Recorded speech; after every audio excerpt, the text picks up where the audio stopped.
Hi friends, this is Avisha and Mr. Sushant Singh Rajput, the actor, star, superstar of Bollywood industry is not with us, and he's not with us and not the world by his own will and by his own choice. So everybody knows he's committed suicide. But you're wondering why? Yes, you are.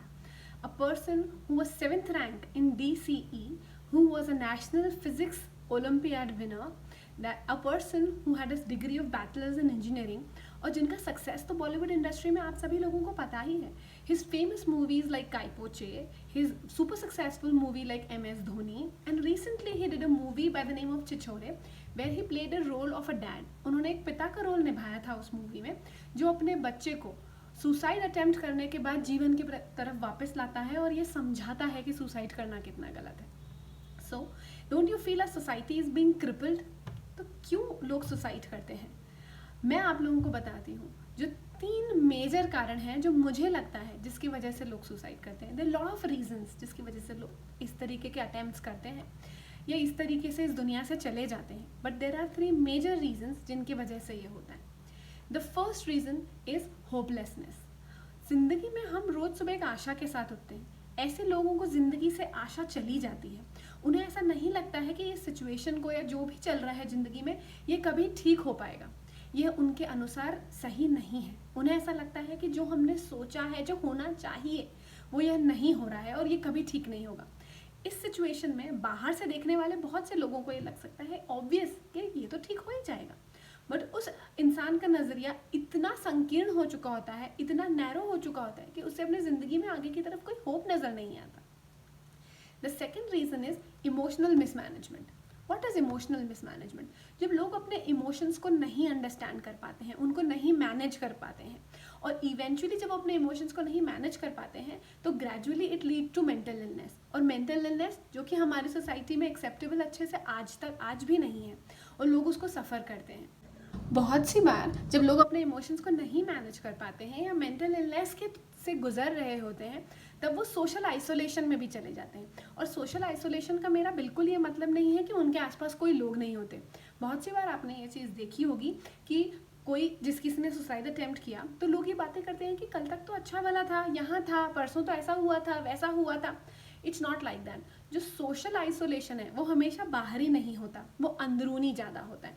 कई बार लोगों के इर्द गिर्द बहुत सारे दोस्त, बहुत सारी चीज़, बहुत सब कुछ अच्छा होता है, पर अंदर से वो इंसान अकेला होता है. उसको हम सोशल आइसोलेशन बोलेंगे.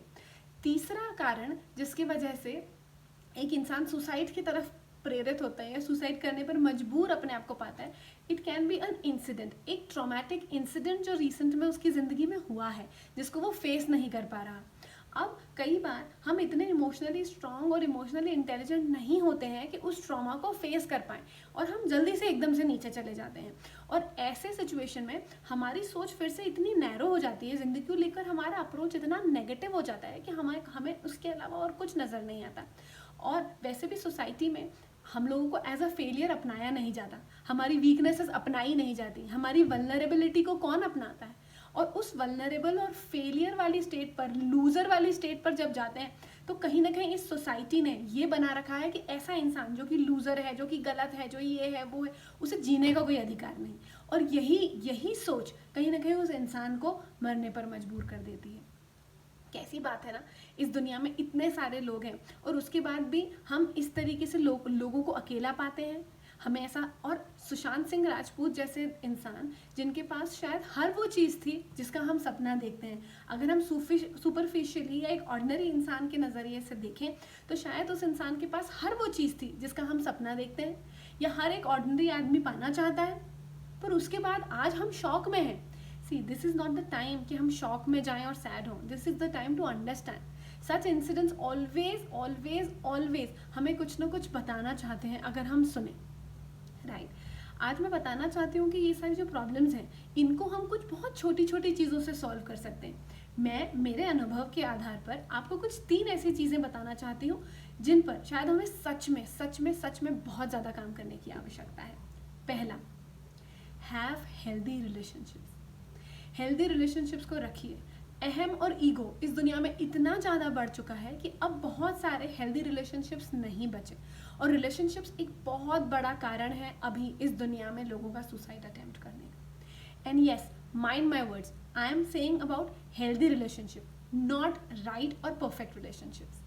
व्हाट हैपन्स गाइज कि हम लोगों के दिमाग में एक परफेक्ट रिलेशनशिप, राइट रिएक्शंस, ये कुछ सेट नॉर्म्स हैं। अगर कोई उनके अगेंस्ट जाता है तो हम सोचते हैं कि ये रिश्ता सही नहीं। ऐसा नहीं है। रिश्ते में दो लोगों की खुशी, एक दूसरे को एक्सेप्ट करना, एक दूसरे को अंडरस्टैंड करना, वो बहुत ज़्यादा ज़रूरी है। और हाँ, हेल्दी रिलेशनशिप हमेशा सिर्फ सामने वाले से नहीं होता है। हेल्दी रिलेशनशिप बहुत बहुत इंपॉर्टेंटली खुद से भी होता है। क्या आपका अपने आप के साथ एक हेल्दी रिलेशनशिप है? जो दूसरा पॉइंट है वो ये है कि मेंटल इलनेस हमारी सोसाइटी में अब आज भी स्वीकारी नहीं जाती। कभी कोई इमोशनल पेन से अगर गुजर रहा होता है, वो मेंटली परेशान होता है, तो कौन सुनता है उसकी?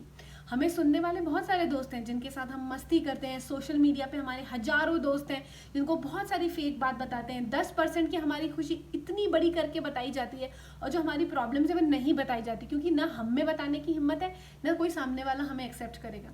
ये जजमेंटल और ईगो से भरी हुई सोसाइटी के सामने ये लोग एक कमरे में घुटकर फांसी लगाने पर मजबूर हैं। लानत है हम लोगों पर। और तीसरी ये बात हमको जो समझना चाहिए वो ये है कि हर इंसान अपनी कैपेसिटी और अपनी समझ से रिएक्ट करता है। हमेशा हर चीज़ को किसी मापदंड के अंदर मापा नहीं जाता। यहाँ हर इंसान को, बच्चे के स्कूल की सक्सेस को, उसकी प्रोग्रेस को, उसकी फाइनेंसेस को कुछ ना कुछ सेट नॉर्म्स से नापा जाता है। और बहुत सारे लोग जो उन सेट नॉर्म्स पे खरे नहीं उतरते और इमोशनली इतने स्ट्रांग नहीं होते हैं, वो इस तरीके की तरफ जाते हैं। मैं आपसे एक विनती करती हूँ, एक अपील करती हूँ कि प्लीज़ प्लीज़ अपने रिलेशनशिप्स को अपने साथ और दूसरों के साथ संवारिए।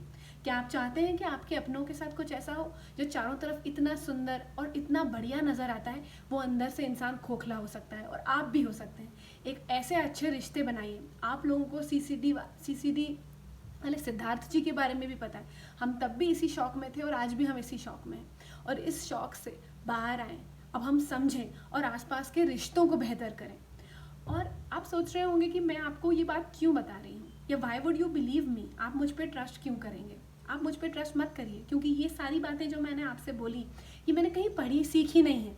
ये मैं मेरे अनुभव के आधार पर बात कर रही हूँ। और जो इंसान जो आपको ये सारी बात आज बता रहा है, वो खुद एक सुसाइड सर्वाइवर है।